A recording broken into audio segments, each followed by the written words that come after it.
ఇవాళ కల్వ సుజాత గారు కొన్ని ఆరోపణలు చేసినారు. ఏవైతే గతంలో మీరు బీఆర్ఎస్ పార్టీ తరపు నుంచి బతుకమ్మ చీరలు పంపిణీ చేయడం జరిగింది, ఆ చీరలని కల్వ సుజాత గారు అవి మసిగొట్టు బట్టకు కూడా పనికి రాలేవు, అలాంటి చీరలు ఇచ్చినారు.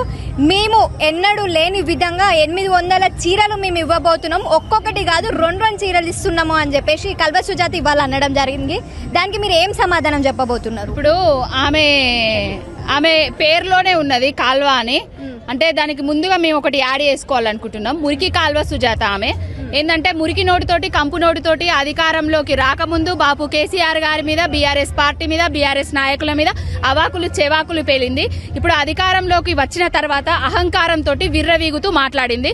ఆనాడు ఇచ్చిన మసిగుడ్డలైతే మరి ఈనాడు ఆ మసిగుడ్డలు కూడా ఇయ్యలేకపోతావు కదా, మరి నువ్వే గుడ్డతోటి సమానం. ఏ గుడ్డతోటి?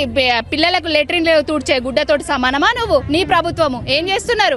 ఆనాడు బాపు కేసీఆర్ గారు బతుకమ్మ పండుగ వస్తే ప్రతి ఆడబిడ్డకు ఇంటి సారె లెక్క ప్రతి పుట్టింటి నుంచి సారె పంపుతున్నట్టుగా బిడ్డల అందరికీ చీరలు పంపించేటోడు.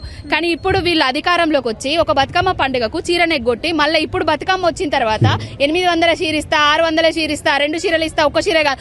ఆనాడు బాపు కేసీఆర్ గారి పాలనలో ఎంగిలి పూల బతుకమ్మ రాకముందే అందరి ఆడబిడ్డలకు చీరలు వచ్చేటి. మరి ఎంగిలి పూల బతుకమ్మ అయిపోయి ముద్దపప్పు బతుకమ్మ దగ్గరికి వచ్చినా కూడా ఇప్పటి వరకు కూడా ఏ చీరలు లేవు. మరి ఎప్పుడు ఇస్తారు? ఆ పట్టు పితాంబరాలు, అదే బతుకమ్మ చీరలు అని పేరు మార్చి తెలంగాణ తల్లి నుంచెల్లి బతుకమ్మను తీసేసి బతుకమ్మ చీరలు అనేది పేరు తీసేసి ఏదో ఇంద్రమ్మ చీరలు అని పెట్టుకున్నారు కదా.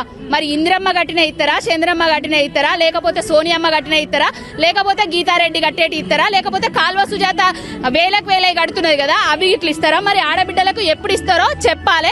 బతుకమ్మకి ఇచ్చేటి బతుకమ్మ చీరలు అంటారు, మరి ఇంద్రమ్మ చీరలను ఏ పండుగకి ఇస్తారో తెలియాలి, తెలిసి చెప్పాలి వాళ్ళే.